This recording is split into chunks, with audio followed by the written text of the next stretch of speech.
Greetings and welcome back, folks. Great to have you here. Rush Limbaugh, your guiding light through times of trouble, confusion, murkiness, tumult, chaos, free community college. Hillary Clinton ticked off at Bill again, if we're supposed to believe that. And, of course, the terrorists are now dead. For now. Live from the Southern Command in sunny South Florida, it's Open Line Friday. Greetings. Great to have you here. Here's the phone number. It's 800-282-2882. Open Line Friday, a great career risk taken by me, the largest career risk ever taken by a major media figure, turning over the content portion of the program to people that have never done this. They're amateurs in that regard. That is, the callers, lovable amateurs nevertheless. The point being, whatever you want to talk about, have at it. Very few, if any, restrictions you wouldn't even know exist. Again, the number is 800-282-2882. What an incredible past 6 hours or so. Two guys.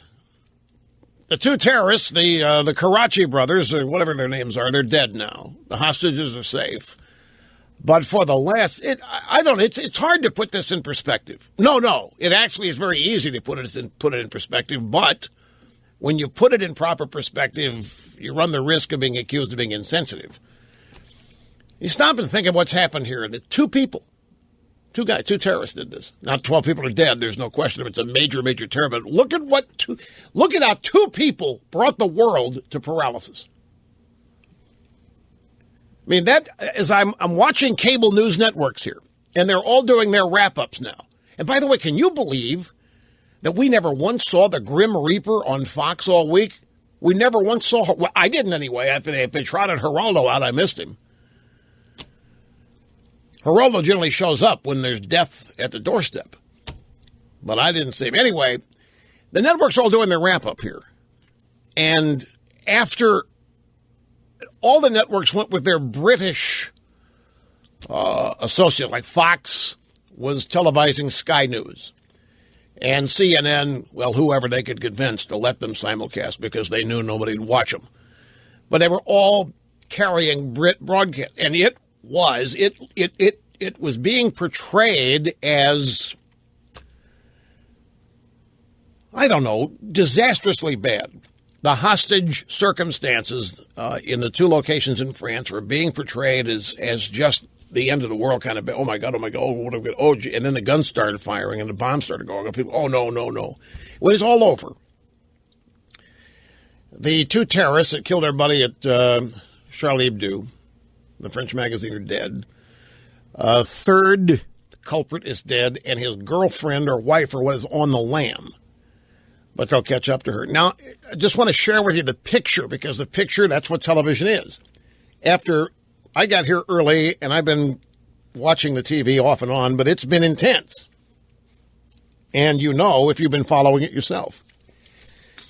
It has been intense, the coverage of the hostage taking and the hostage circumstance. And there have been expert guests and analysts, and everybody has been talking about this event and placing it among the worst ever of its kind. So emotions have been ratcheted up.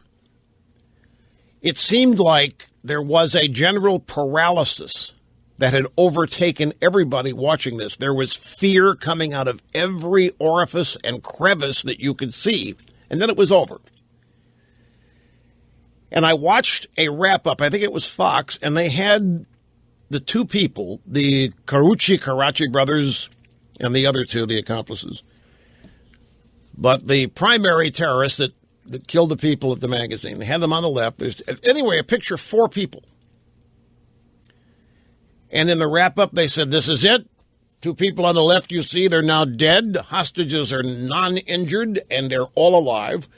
The two people on the right, the far right, also dead. The third person there, you see girlfriend on the lam. So we had 6 hours of intense coverage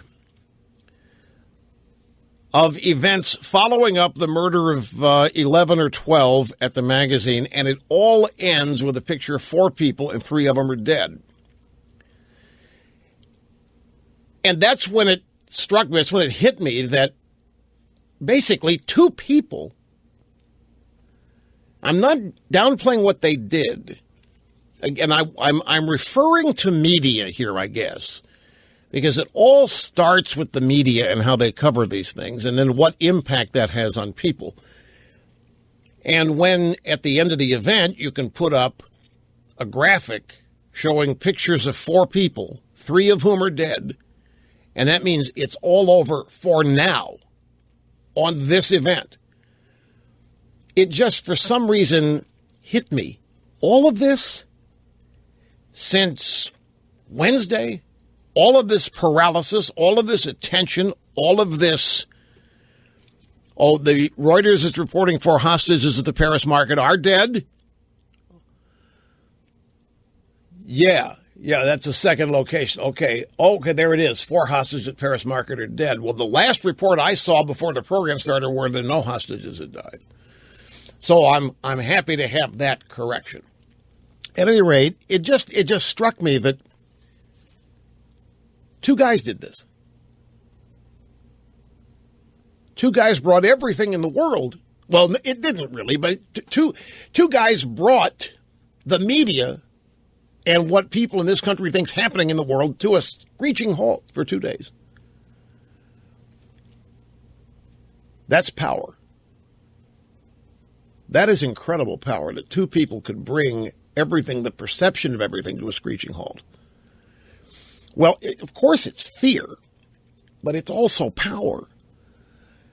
Now, the reason I say power is because I have been literally amazed ever since yesterday, when I probably overdid it, but I couldn't believe it. I made a point to the New York Times had 2 stories yesterday.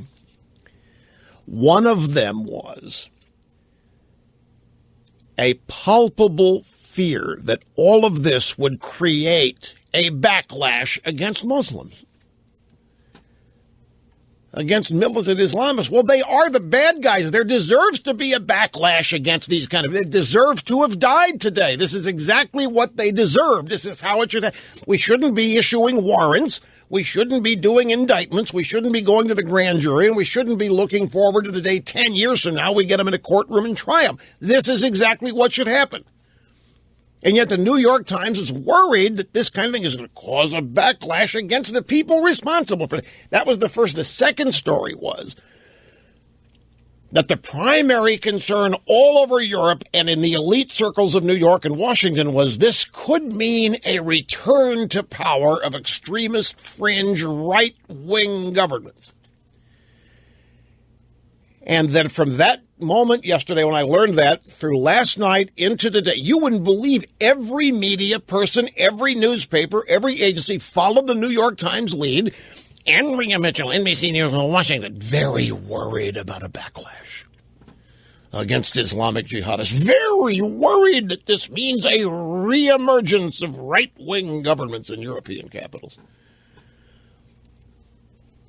It was just, I don't know, it was, none of this is funny, but the degree to which all of these people are puppets.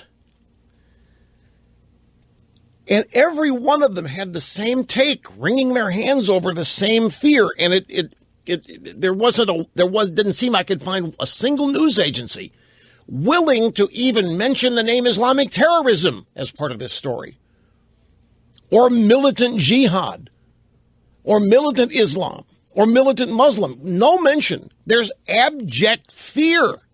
And that's why I say these people have an incredible amount of power. There's fear in the media to call these people what they are. There's fear in the media to identify who they are. And what are they afraid of? Are they afraid personally? Are these media people afraid personally? Or is there, as there most always is there a political explanation for this? Now, I know you might be saying, whoa, Rush, politics in this? Do not discount the possibility I'm going to illustrate something here in a moment via audio sound bites to back up what I'm saying. But let's take a look here. We had a caller yesterday from New Orleans. His name was Matt. He pointed out that the terror attack on the French magazine might be bad PR for the leftist push for political correctness.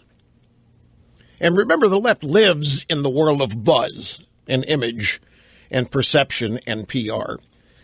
And political correctness, here's a magazine that wasn't.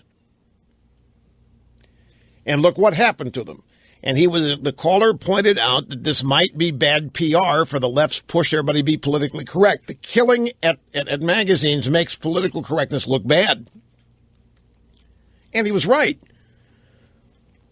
But I think that you could say that these terror attacks make any number of leftist positions look bad. For instance, the left is all for ending the war on terrorism. They think it's counterproductive. They think it's discriminatory. And they think it's profiling.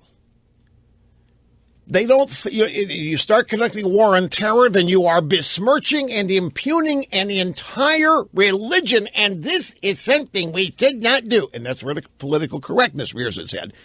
Political correctness leads to paralysis. Some in the left even claim we're not at war with terrorists, and that if we are, it's our fault because we have caused poverty everywhere in the world.